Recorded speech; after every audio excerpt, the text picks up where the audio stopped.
네, 계속 강의를 계속하면 하겠는데요. 자,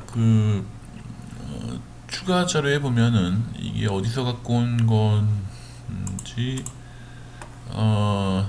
인터넷으로 찾았는데 여기에 대한 저작권은 아마 큰 문제가 없을 것 같은데, 왜냐하면 너무 일반적인 내용이기 때문에 누가 만들어도 비슷하게 만들 수 있을 것 같은데요. 자, 그래서 일단 풀이에 관한 자료를 한번 좀 더 쉽게 써놓은 걸 한번 보겠습니다. 자료는 인터넷에 우리 경성대 강의 사이트의 자료실에 올라가 있습니다.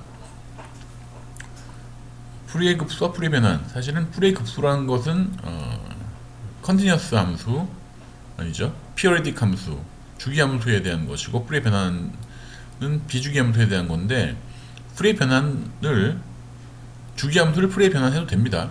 예, 큰 문제가 없고요. 그래서 우리는 풀이의 변환만 사실은 신경을 쓰면 됩니다. 자, 뭐냐? 시간 영역의 신호를 주파수 영역으로 표현하는 방법이다. 이렇게 되어 있죠. 네, 이렇게 되어 있죠. 좀 더 크게 볼까요?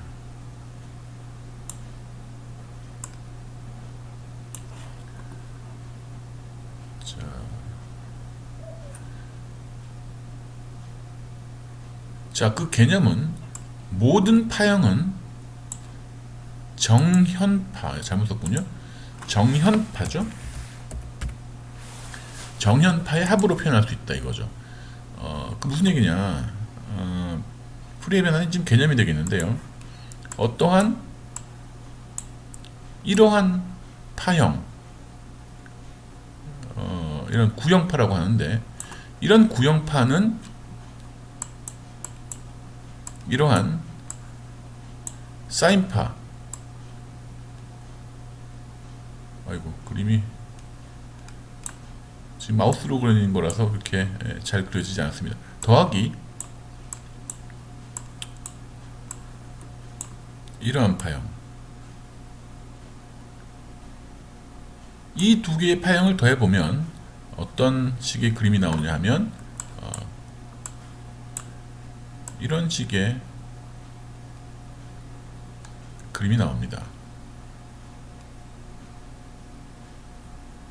자, 이게 사실은 정확하게 똑같진 않죠. 이게 이런 식으로 비슷하다라고 근사한다라는 얘기를 우리가 쓸 수가 있을 것 같은데요. 만약에 그거를 더 추가적인 개수를 더 넣어서 하면 정연파의 합으로 이런 구형파를 표현할 수 있다. 단순한 구형파뿐이 아니고 일반적인 어떤 목소리나 이런 신호도 이런 사인파 또는 코사인파의 합으로 나타낼 수가 있다는 게 풀이의 변환의 개념이 되겠습니다. 자, 그러면 이 신호를 이렇게 나타냈다는 거는 이 녀석의 이제 주파수가 있겠죠. 주파수와 크기. 이 녀석의 주파수와 크기. 즉 다시 얘기하면 이 녀석의 주파수는 얘보다 낮죠. 그래서 어떤 주파수 크기는 이만큼, 얘의 주파수는 얘보다 주파수는 높죠. 크기는 좀 낮고요. 더 추가적으로 될 겁니다. 이렇게 이런 식으로 그 값이 나올 텐데, 물론 끝까지 가겠지만, 무한대까지 가겠지만, 이거를 이제 주파수 개념으로 보면은 어떤 신호에서 가장 큰 주파수가 있고, 어떤 주파수에서 가장 큰 신호가 있고, 또 어떤 주파수에서 요만큼 신호가 있고, 즉 이 녀석을 나타내는 것은 각 주파수에서 성분이 얼마만큼 있다 라는 것을 이런 식으로 나타낼 수가 있죠. 그래서 마찬가지로 우리가 목소리 또는 어떤 노이즈 신호 또는 어떤 신호든지 이런 식으로 풀이의 변환을 해주면 각각 주파수별로 어느 정도의 신호가 어느 정도의 크기를 가진다 라는 것을 알 수가 있습니다. 자, 일반적인 신호는 복합적인 여러 성분을 가진다. 서로 다른 주파수를 가진 정현파의 분해합으로 표현이 가능하다, 이 얘기입니다. 그래서 이 푸리에 변환이라는 것은 사실은 내가 생각하기에는 이 현대 전자공학에서 가장 중요한 개념이 되겠습니다. 신호 처리, 통신, 뭐 심지어는 전자파, 광학을 하더라도 이 푸리에 변환을 모르면 안 됩니다. 모든 게 여기에서 출발을 한다 이거죠. 자, 이것은 아까 나왔던 그 수식이죠. 요걸 가만히 보면요. 이 항이 뭐죠? 오른쪽에 있는 이 항이, 여러분, 사실은 공업수학 시간 여러 번 얘기를 했겠지만, 이 항이 뭐냐 하면, 우리 그 오일러 공식에 의해서 얘는 다시 쓰면은 코사인 뭐죠? 오메가 t 플러스 i 사인 마이너스네요. 마이너스 j네요. i가 아니고 j 사인 오메가 t 이렇게 되죠. 자, 오메가가 만약에 여기서 이 식에서 오메가가 3이다. 3Hz라고 하긴 힘들죠. 3 곱하기 2파이 이다. 3Hz죠. 이게 지금 3Hz를 나타내는 오메가입니다. 3Hz일 때 이게 3이 되고요. 3이 되고 이게 지금 코사인 3Hz, J 사인 3Hz 두 개의 합으로 되어 있는데 거기다가 XT라는 걸 곱하죠. XT라는 걸 곱해서 적분해 줍니다. 시간에 대해서. 그럼 이게 도대체 무슨 뜻이냐? 일반적인 얘기로 어떤 신호에다가 레퍼런스 또는 베이스라고 하죠. 베이스를 곱한 후 적분을 해주면 그 의미는 뭐냐 하면 이 신호에서 베이스가 얼마나 들어있는지를 나타내는 척도가 됩니다. 다시 한번, 어떤 신호에서 베이스를 곱하게 되면, 곱한 후 적분을 하게 되면 이 신호에다가 이 베이스가 얼마나 많이 들어있는지를 나타내는 척도가 된다, 그 얘기입니다. 예를 들면 아까 얘기했던 3Hz, 이게 만약에 코사인 오메가니까 3 곱하기 2파이 곱하기 t 플러스 j 사인 3 곱하기 2파이 곱하기 t를 x에 곱하죠. 그래서 적분을 해주죠. 이렇게 dt로. 이 값은 뭐냐?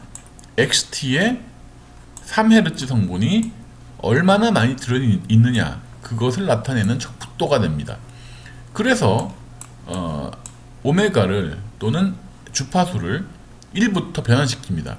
1, 2, 3, 4 쭉 변환을 시키게 되면 이게 주파수 성분이 되고요. 여기 이렇게 값이 나오면은 XT의 3Hz 성분은 조금밖에 없고 15Hz, 여기 15Hz 성분이 꽤 있구나 라고 우리가 판단할 수 있죠. 이그젬플 하나 보면요.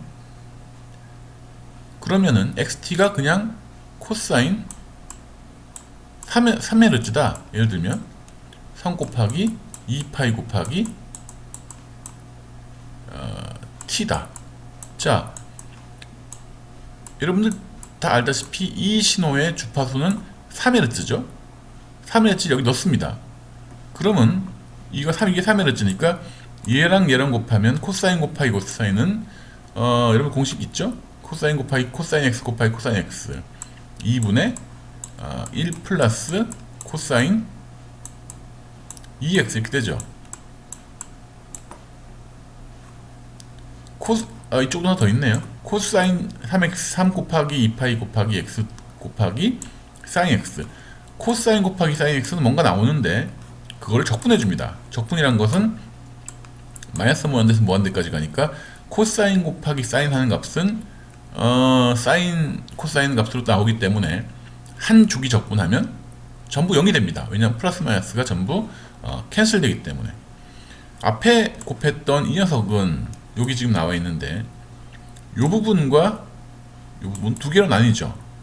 자, 얘는 어떻게 될까요? 오른쪽에 있는 항은 얘 역시 적분을 해주면 코사인 EX가 되기 때문에 적분하면 플러스 마이너스가 다 캔슬 돼가지고 0이 됩니다. 남는 거는 2분의 1만 남죠, 여기서.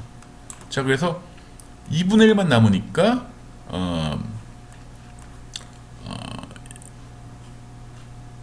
3Hz에서 우리가 2분의 1이라고 쓸 수 있죠. 3에서 어떤 값이 나온다. 이렇게 3Hz에서. 이게 주파수일 경우, 주파수가 되죠. 만약에, 자, 그러면 이게 이제 더 값을 올려서 3이 아니고 4다. 4Hz다. 라고 하면, 이거는 코사인 3Hz고, 얘는 코사인 4Hz. 사인 4Hz인데 코사인 3과 코사인 4를 곱하면 이 공식이 성립을 하지 않고 어떻게 됩니까? 사인 코사인 되게 복잡하게 나옵니다. 사인 코사인 복잡하게 나오는데 사인 값, 코사인 값이 전부 다 한 주기 적분이 되기 때문에 마이너스 무한대에서 무한대까지 한 주기 이상 적분이 되기 때문에 모두 0이 나옵니다. 4에서 이 결과값은 0이 나오죠. 2에서도 마찬가지죠. xt가 3이니까 이 값을 1, 2, 3, 4, 5, 6, 7, 8 올라갈 때 3에서만 값이 나오고 나머지에서는 모두 0이 나오죠. 이게 주파수 응답이 됩니다. 자, 당연한 얘기겠지만 3Hz에만 값이 있습니다. 2Hz, 4Hz는 값이 없죠. 이런 식으로 모든 주파수 영역을 전부 스캔을 해주면 우리가 거기에 해당하는 풀이의 변환값을 우리가 볼 수가 있는 거죠. 역변환도 마찬가지로 이렇게 상당히 유사한데 여기 부호가 마이너스 대신에 플러스로 바뀐다는 거가 하나 있고요. 여기 2파이분의 1이란 거는 어떤 경우에는 없는 경우도 있는 것 같은데 아마 자, 풀이의 변환을 두 번 하면 뭐가 될까요? 풀이의 변환을 두 번 해주면 자기 자신의 아마 부호가 뒤집어지는 그런 형태가 될 겁니다. 자, 그거는 특징 중에 하나가 되겠고요. 자, 이거는 뭡니까? xt가 들어가면 x, 보통은 이게 소문자로 쓰고요. 시간축 데이터를 x는 주파수축 데이터는 대문자로 해당되는 대문자를 사용합니다. 또는 이렇게 쓰기도 하고 xf, J는 잘 안 쓰죠. 여기다 이렇게 이거는 J는 잘 안 쓰기도 합니다. 또는 x 오메가 이렇게 쓰기도 합니다. 어쨌거나 이 내용들이 전부 같은 내용을 나타낸다, 그 얘기입니다.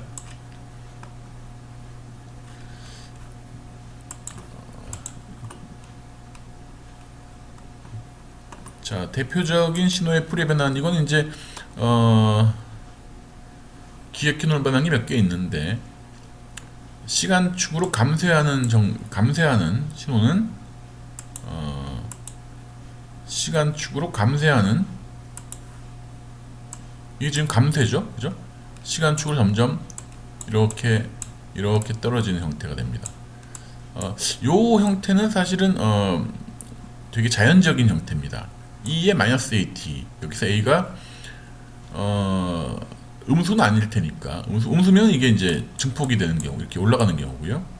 A가 양수인 경우에는 1보다 크던 1보다 작던 이렇게 내려가는 형태가 됩니다. 1에서부터요. 요거는 그 현재 상태에서 봤을 때 얼마나 어떤 비율로 감쇄하느냐가 되는 거죠. 어떤 비율로 감쇄하느냐. 즉 다시 얘기하면 만약에 1초일 때 여기서 0.7로 감쇄했다고 하면 2초일 때는 1에서 0.7로 감쇄했으니까 2초일 때는 같은 비율 0.7에 0.7 0.49가 됩니다. 3초일 때는 0.49에 또 0.7% 그런 식으로 같은 비율로 감쇄를 하게 됩니다. 굉장히 자연스러운 현상인데요. 그렇게 이제 되는 거고, 또 하나는 이거는 이제 우리 전자공학과에서 나오는 캐패시터나 아니면은 이 코일에 해당이 되죠. 캐패시터에 충전해 놓고 이렇게 저항을 하나 걸어 놓으면요, 초기치부터 초기치에 만약에 1이 돼 있다, 1초 후에 0.7이 된다 라고 하면 2초 후에는 0.49 이런 식으로 비율로서 감쇄되는 이런 볼테지라고 보면 되겠습니다. 어쨌거나 이렇게 이게 이럴 때 거기에 해당되는 프리에 변화는 이렇게 복소수가 나옵니다. 이거에 대한 증명은 간단하게 앞에 있는 공식에다 넣어보면 바로 이렇게 나오죠. 요거는 상당히 중요한 공식이죠. 예, 이거는 우리가 상당히 중요한 공식이다. 이유는요, 그림을 그려보면 어떻게 됩니까? 그림을 그려보면 시간축으로 2분의 t, 즉 다시 얘기하면 폭이 t인 이러한 형태의 파형이죠. 그럼 시간이 마이너스에 존재하느냐? 사실은 시간이 마이너스는 우리가 마이너스 시간이라는 개념은 단순히 수학적인 개념일 텐데요. 우리가 시간이 마이너스가 있나요? 단순히 수학적인 개념인데, 마이너스라는 개념이 존재한다고 하면 지금 현재를 딱 0이다 라고 하면 어제는 마이너스가 되는 거죠. 예, 그러니까 만약에 어제부터 존재하는 신호가 있을 때 지금 그걸 본다고 하면 그 신호는 마이너스 신호다 라고 볼 수가 있고요. 그래서 그런 차원에서 마이너스가 존재한다고 볼 수 있습니다. 이런 신호 크기가 1일 때 얘를 프리 변환 시켜주면 이런 싱크 펑션이라고 하죠. 싱크 펑션. 싱크 펑션은 여러분들 뭐 많이 알겠지만 이런 형태가 됩니다. sin x 오버 x. sin x죠. 그림이 sin x. sin 여기서는 파이 ft가 되겠습니다. 파이 f. t는 여기 폭. 이 신호의 시간축에서의 신호의 폭. 오버 파이 ft 이렇게 됩니다. 여기서 쭉 f가 결국에 이 변수가 되기 때문에 얘만 그리면 어떻게 됩니까? 얘만 그리면 주파수에 따라서 그리면 이런 식으로 사인파 형태가 나오는데 다시 f로 나눠줍니다. 그렇기 때문에 0에서는 얘 0을 넣으면 0이고요. 얘도 0, 양변이 다 0이죠. 0이니까 우리 로피탈 정리에 따라서 이 싱크 펑션 제로 값은 1이 나옵니다. 1. 그리고 두 번째 여기 크로스에서는 얘는 0이고 얘는 값이 있고요. 주파수 값이 있고 얘는 값을 넣으면 0이 나오니까 0이 되죠. 그래서 이 값은 이렇게 0으로 빠지고요. 이렇게 점점 작아지는, 왜냐하면 이게 이 분모항 때문에 점점 형태가 작아지는 형태가 되겠습니다. 왼쪽도 똑같습니다. 이렇게. 자, 이 형태를 우리가 싱크 펑션이라고 하고, 레이더, 안테나 등에서 또는 신호 처리 등에서 굉장히 중요한, 통신에서도 굉장히 중요한 관계식이 되겠습니다. 자, 기억을 하는 게 좋을 것 같습니다. 구형파 신호축에서 시간축에서 이러한 구형파를 프리 변환하면 싱크 펑션의 형태가 되며 주파수는 무한대까지 사실은 값이 있고 무한대까지 값이 있고 있으나 값이 되게 작아진다 라는 것입니다. 무한대까지 존재한다는 게 참 특이한 내용이 되겠습니다. 반면에 자, 그러면 이 t가 굉장히 작아지면 어떻게 될까요? t가 굉장히 작아져 0.0001이다. 그러면은 이 신호는 이렇게 아주 짧은 숏 펄스가 되겠고요. 이 시간축에서요. 거기에 해당하는 프리의 변화는 t가 작아진다는 얘기는 이게 되게 작아지는 거죠. 사인에서 이 앞에 사인 계수가 작아지면 어떻게 되죠? 작아지면 이렇게 주파수가 늘어나는 거죠. 그러니까 이 형태보다는 이 형태에서 이 값이 굉장히 커지게 됩니다. 이렇게 커지겠죠. 이렇게 이런 식으로 되겠죠. 만약에 t가 0이 되면 어떻게 될까요? t가 0이라는 건 거의 0에 근접한다는 얘기인데, 이 델타 펑션이라고 여러분들 배웠죠? 델타 펑션 이렇게 쓸 수 있죠. 예. 이 델타 펑션과 유사한 형태가 되는데요. 시간축에서, 그러면 주파수 축에서는 이러한 쫙 거의 안 만나는 주파수 축으로 거의 만나지 않는 이런 형태가 되겠습니다. 그래서 이거에 대한 내용은 만약에 번개가 치면, 번개가 굉장히 짧은 시간 동안 고전압이 고전압이 가해지면 주파수 축 전체 영역에, 예를 들면 핸드폰, 우리 2기가드 사용한 핸드폰, 800메가드 사용한 핸드폰, 또는 냉장고, 텔레비전, 주파수가 다 다른데 모든 주파수에 영향을 주기 때문에 준다. 번개가 쳤을 때는 모든 주파수에 영향을 준다라는 게 여기서 우리가 알 수가 있죠. 자, 아무튼 요 관계식은 상당히 중요합니다. 반대로 시간축이 t가 굉장히 커집니다. 어떻게 되죠? 이렇게 되죠. 이렇게 커집니다. 시간축에서. 그럼 주파수 축에서 어떻게 될까요? 역시 되게 짧아지겠죠. 이렇게. 예. 자, 거기에 해당되는 것은 만약에 t가 무한대가 되면 dc 값은 주파수 축에서는 역시 델타 펑션으로 나오겠습니다. dc 값은 델타 펑션의 형태가 되겠습니다.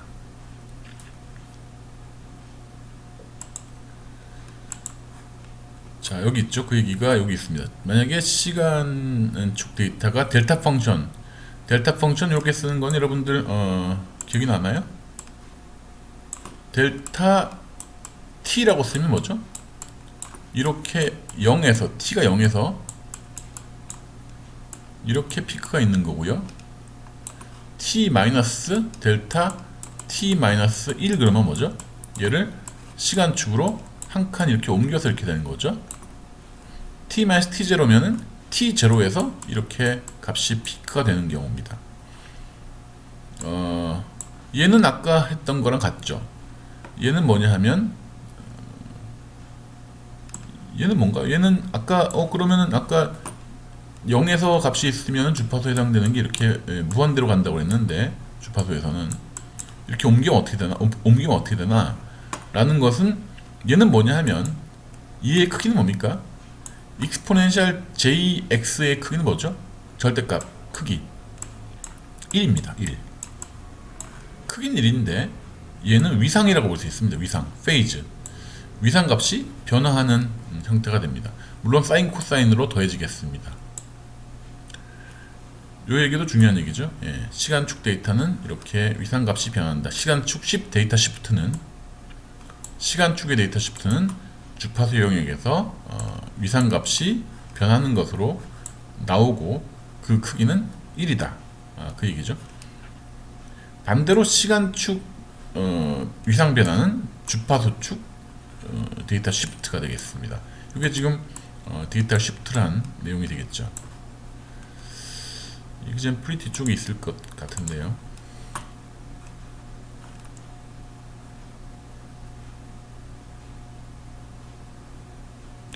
요 표는 아마 여러분들 갖고 있는 게 나중에 복사를 해가지고 시험 볼 때나 그럴 때 옆에 두고 보는 게 좋을 것 같습니다. 되게 중요한 표가 되겠습니다. 중요한 거 한두 가지만 찍어 보면,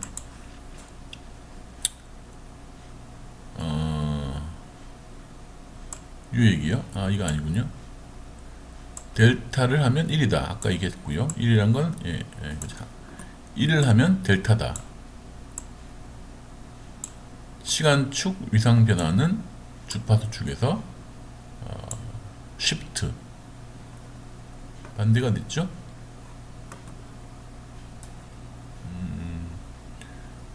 시간축 시프트가 주파수 축 위상 변화다라는 건 빠졌나요? 코사인, 사인도 중요하죠. 코사인, 사인은 이거는 통신에서 굉장히 중요한 얘기죠. 코사인 오메가 t를 변환하면 델타로 나옵니다. 보통은 내가 기억하기로는 코사인 2파이 ft 같은 거죠. 얘를 변환하면 2분의 1 델타 f 마이너스 f0, 죄송합니다. 여기 f0죠. 이게 2파이 f0t, 주파수가 f0인 플러스 2분의 1 델타, 아니죠, 2분의 1 앞에 붙어 있으니까 델타 t f 마이너스 f0 플러스 f0, 이렇게 두 개의 주파수 값은 두 개의 델타 펑션으로 나온다 라는 거. 단 이것은 혹시 여러분들 뭐 매틀랩이나 이런 거 증명이 아니고 한번 해보고 싶은 사람들은 해보면 되는데, 이러한 함수를, 이 코사인 함수죠. 자, 여기서 여기까지 잘라서 매틀랩에 넣어가지고 푸리에 변환을 했습니다. 나온 게 이렇게 나오죠. 정확하게 델타가 아니군요. 이쪽에서는 값이 있고 이쪽에 값이 있습니다. 왜 그렇죠? 매틀랩에서는 여기서 여기까지 값을 하지만 우리 이 개념적으로는 이게 무한대로 가는 거죠. 지금 t가 어떤 조건이 없습니다. t가 무한대까지 가는 형태가 됩니다. 이렇게 훨씬 더 많이, 마이너스도 마찬가지로요. 훨씬 더 많이 하면 보다 더 근사적인, 보다 더 델타 펑션에 유사한 값이 나올 겁니다. 그래서 실제로는 이런 델타 펑션은 우리가 찾을 수는 없고요. 근사적인 싱크 펑션의 형태가 물론 값은 작겠지만 나오게 되겠습니다. 자, 여기까지 하고 나머지 그 푸리에 변환과 확률론에 대한 것은 다음 주에 하도록 하겠습니다. 질문, 코멘트는 웹사이트 또는 홈페이지 또는 이메일로 보내주면 좋겠습니다.